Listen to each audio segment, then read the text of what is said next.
Hello साथियों, आज मैं आप लोगों को एक कहानी सुनाता हूँ। एक ऐसी कहानी जिसे सुनकर आपका दिल गदगद हो जाएगा। यह कहानी एक ऐसे छात्र और शिक्षिका की है जो नफ़रत को प्रेम में बदलकर प्रेम की ऐसी बंधन बंधी जिसे पूरा जीवन कोई तोड़ नहीं पाया। तो आइए इस कहानी को शुरू करते हैं। एक प्राइमरी स्कूल में आरती नाम की एक शिक्षिका आई जो कि 5th क्लास की क्लास टीचर बनी। वो जब भी क्लास में प्रवेश करती तो वो love you all my dear students बोला करती थी। लेकिन उसी कक्षा में एक ऐसा बच्चा था जो मैडम को फूटी आंख भी नहीं भाता था। उसका नाम था करण। इसका कारण यह था कि वह मैली कुचैली स्थिति में स्कूल आ जाया करता था। उसके बाल रूखे होते, जूते के बंध खुले होते और शर्ट के कॉलर पर मैल के निशान बना हुआ होता, यानी गंदा होता। और पढ़ाई के समय उसका ध्यान भी कहीं और होता था। जब कभी मैडम उसे डांटती तो वह चौंक कर उन्हें देखता, लेकिन खाली खाली नज़रों से साफ पता चल जाता कि करण शारीरिक रूप से तो कक्षा में है परंतु मानसिक रूप से गायब है, जिसे प्रेजेंट बॉडी एब्सेंट माइंड कहा जाता है। इस वजह से धीरे धीरे मैडम को करण से नफरत सी होने लगी थी। अब क्लास में घुसते ही करण मैडम की आलोचना का शिकार बनने लगता। जो भी बुराई के उदाहरण होते थे क्लास में, वे करण के नाम पर दिए जाने लगे थे। सारे बच्चे इस बात से खिलखिलाकर हंसते उस पर और मैडम उसे अपमानित कर संतोष प्राप्त करने लगी थी। यानी जब भी अपमानित वो होता था मैडम को शांति मिलती थी। लेकिन बेचारा करण किसी बात का जवाब नहीं देता। मैडम को अब वह बेजान पत्थर की तरह लगने लगा था, जिसके अंदर आत्मा नाम की कोई चीज़ ही नहीं थी। प्रत्येक डांट, व्यंग और सज़ा के जवाब में वह बस अपनी भावनाओं से खाली नज़रों से उन्हें देखा करता और फिर सिर नीचे की ओर झुका लेता, जिससे मैडम को अब और गंभीर नफरत हो चुकी थी। जब पहला सेमेस्टर समाप्त हुआ और प्रोग्रेस रिपोर्ट बनाने का समय आया तो आरती मैडम ने करण के प्रगति पत्रक में यह सब बुरी बातें लिख डाली। प्रोग्रेस रिपोर्ट स्कूल के नियमानुसार माता पिता को दिखाने के पहले हेडमास्टर के पास गया। उन्होंने जब करण की रिपोर्ट कार्ड देखी तो मैडम को फौरन बुलवाया और बोला, मैडम, इसके रिपोर्ट में कुछ तो प्रगति लिखनी चाहिए, नहीं तो ऐसे रिपोर्ट से तो इसके पिताजी बिल्कुल निराश हो जाएंगे।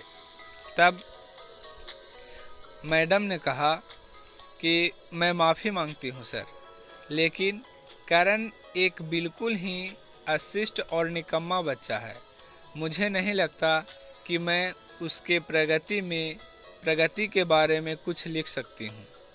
ऐसा उन्होंने घृणित लहजे में, घृणित स्वर में कहा और वहाँ से उठकर चली गई। अगले दिन हेडमास्टर ने एक विचार किया और उन्होंने चपरासी के द्वारा मैडम की डेस्क पर करण की पिछले वर्षों की प्रगति रिपोर्ट रखवा दी। अगले दिन जब मैडम ने कक्षा में प्रवेश लिया तो रिपोर्ट पर नज़र पड़ी। पलटकर जब देखा तो पता लगा कि यह करण की रिपोर्ट है। मैडम ने सोचा कि पिछली कक्षाओं में भी करण ने निश्चय ही यही गुल खिलाए होंगे, क्योंकि रिपोर्ट आज के जैसे ही सेम थे। उन्होंने सोचा और कक्षा 3 की रिपोर्ट खोली। रिपोर्ट में टिप्पणी पढ़कर उनकी आश्चर्य की कोई सीमा ही नहीं रही। जब उन्होंने देखा कि रिपोर्ट उसकी तारीफ़ों से भरी पड़ी है, उसमें लिखा हुआ था, करण जैसा बुद्धिमान बच्चा मैंने आज तक नहीं देखा। बेहद संवेदनशील बच्चा है और अपने मित्रों और शिक्षक से बेहद लगाव रखता है, ऐसा उस रिपोर्ट कार्ड में लिखा हुआ था। अंतिम सेमेस्टर में भी करण ने प्रथम स्थान प्राप्त कर लिया था, ऐसा मैडम ने देखा।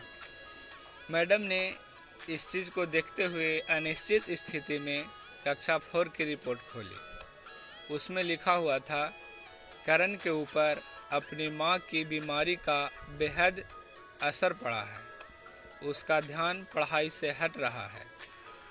करण की माँ को अंतिम चरण का कैंसर हुआ है। घर पर उसका और कोई ध्यान रखने वाला नहीं है, जिसका गहरा प्रभाव उसकी पढ़ाई पर पड़ा है। इस तरह से लिखा हुआ था और मैडम ने इसे पढ़ा। नीचे हेडमास्टर ने लिखा था कि करण की माँ मर चुकी है और इसके साथ ही करण के जीवन की चमक और रौनक भी खत्म हो चुकी। उसे बचाना होगा, इससे पहले कि बहुत देर हो जाए। यह पढ़कर मैडम के दिमाग पर भयानक बोझ हावी हो गया। कांपते हाथों से उन्होंने प्रगति रिपोर्ट बंद की। मैडम की आंखों से आंसू एक के बाद एक गिरने लगे। मैडम ने साड़ी से अपने आंसू पोंछे। अगले दिन जब मैडम कक्षा में दाखिल हुई तो उन्होंने अपनी आदत के अनुसार अपना पारंपरिक वाक्यांश जो बोला करती थी, I love you all my dear students, को दोहराया। मगर वह जानती थी कि वह आज भी झूठ बोल रही है, क्योंकि इसी क्लास में बैठे एक उलझे बालों वाले बच्चे करण के लिए जो प्यार वह आज अपने दिल में महसूस कर रही थी, वह कक्षा में बैठे और किसी भी बच्चे से अधिक था। पढ़ाई के दौरान उन्होंने रोज़ाना दिनचर्या की तरह ही एक सवाल करण पर दाग दी और हमेशा की तरह करण ने अपना सिर झुका लिया। जब कुछ देर तक मैडम ने कोई डांट फटकार और सहपाठी सहयोगियों से हंसी की आवाज़ उसके कानों में न पड़ी तो उसने अचंभे में सिर उठाकर मैडम की ओर देखा। अप्रत्याशित उनके माथे पर आज बल न थे, वह मुस्कुरा रही थीं। उन्होंने करण को अपने पास बुलाया और उससे सवाल का जवाब बताकर जबरन दोहराने के लिए कहा कि बेटा इसका जवाब ये होगा और आप इसे दोहराओ। करण 3-4 बार के आग्रह के बाद अंततः बोल ही पड़ा। इसके बाद जवाब देते ही मैडम ने न सिर्फ खुद खुशांदाज होकर तालियां बजाई, बल्कि सभी बच्चों ने भी तालियां बजाई। फिर तो यह दिनचर्या बन गई। मैडम हर सवाल का जवाब अपने आप बताती और फिर उसकी खूब सराहना और तारीफ करती। प्रत्येक अच्छा उदाहरण करण के कारण दिया जाने लगा। धीरे धीरे पुराना करण सन्नाटे की कब्र फाड़कर बाहर आ गया, यानी कि उसकी काबिलियत उभरने लगी। अब मैडम को सवाल के साथ जवाब बताने की ज़रूरत नहीं पड़ती। वह रोज़ बिना त्रुटि के उत्तर देकर सभी को प्रभावित करने लगा और नए नए सवाल पूछकर सबको हैरान भी करने लगा। उसके बाल अब कुछ हद तक सुधरे हुए होते थे। कपड़े भी काफ़ी हद तक साफ होने लगे, जिन्हें शायद वह खुद धोने लगा था। देखते ही देखते साल समाप्त हो गया और करण ने दूसरा स्थान हासिल कर कक्षा 5वीं पास कर लिया, यानी अब दूसरी जगह स्कूल में एडमिशन के लिए वह तैयार था। कक्षा 5वीं के विदाई समारोह में सभी बच्चे मैडम के लिए सुंदर सुंदर उपहार लेकर आए और मैडम की टेबल पर बहुत सारा उपहारों का ढेर लग गया। इन खूबसूरती से पैक हुए उपहारों में एक पुराने अखबार में 72 सलीके से पैक हुआ एक उपहार भी पड़ा था। बच्चे उसे देखकर हंस रहे थे। किसी को जानने में यह देर नहीं लगी कि यह उपहार करण का ही होगा। मैडम ने उपहार के इस छोटे से पहाड़ में से लपककर वही उपहार को निकाला। खोलकर देखा तो उसके अंदर एक महिलाओं द्वारा इस्तेमाल करने वाली इत्र, जिसे हम लोग सेंट कहते हैं, कि आधी इस्तेमाल की हुई शीशी और एक हाथ में पहनने वाला एक बड़ा सा कड़ा कंगन था, जिसके ज़्यादातर मोती झड़ चुके थे। कुछ ही मोती उस कंगन में बचे थे, वही कंगन था। मिस ने यानी मैडम ने चुपचाप इस इत्र को खुद पर छिड़का और हाथ में कंगन को भी पहन लिया। बच्चे यह दृश्य देखकर सब हैरान रह गए। खुद करण भी हैरान रह गया। आखिर करण से रहा न गया और मैडम के पास आकर खड़ा हो गया।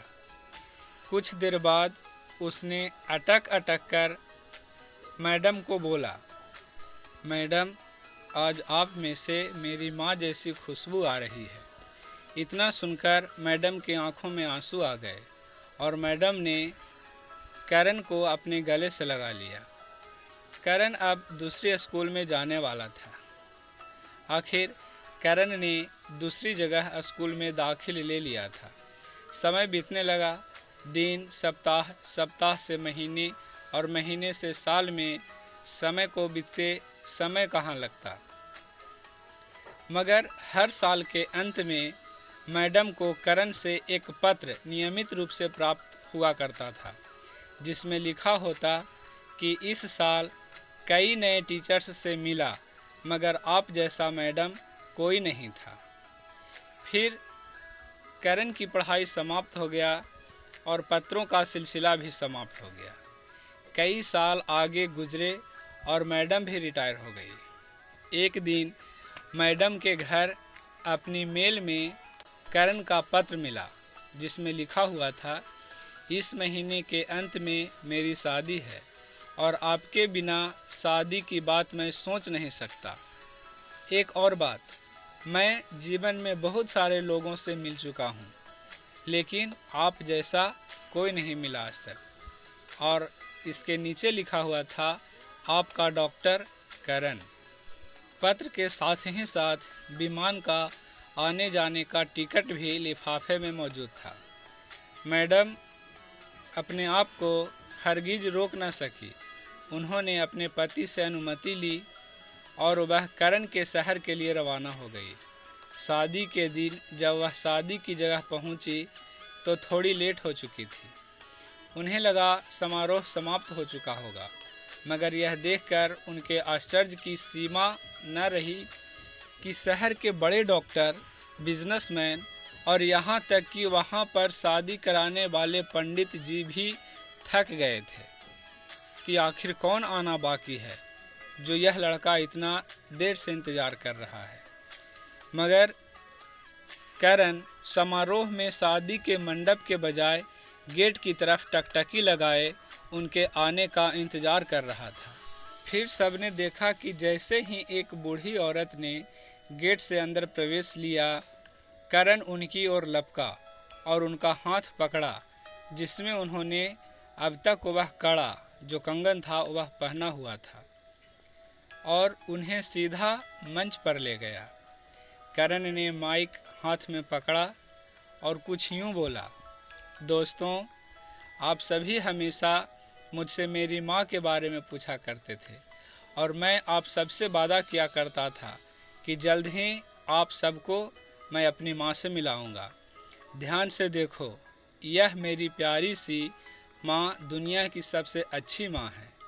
यह मेरी माँ है और यही मेरी माँ है। इस तरह से उन्होंने संबोधन किया। तो प्रिय दोस्तों, इस सुंदर कहानी को सिर्फ शिक्षक, शिक्षिका और शिष्य के रिश्ते के कारण ही मत सोचिएगा। अपने आसपास देखें, करण जैसे कई फूल मुरझा रहे हैं जिन्हें आपका जरा सा ध्यान, प्यार और स्नेह नया जीवन दे सकता है। तो मैं इस कहानी के माध्यम से यही कहना चाह रहा था कि बहुत जगहों पे ऐसे बच्चे मिलते हैं जिन्हें दुलार प्यार की आवश्यकता होती है, तो उसे नज़रअंदाज न करें और उसके जीवन का आधार बने, जीवन को नया मोड़ देने का प्रयास करें। अगर इस कहानी से आपको कुछ शिक्षा मिली हो, जागृति मिली हो,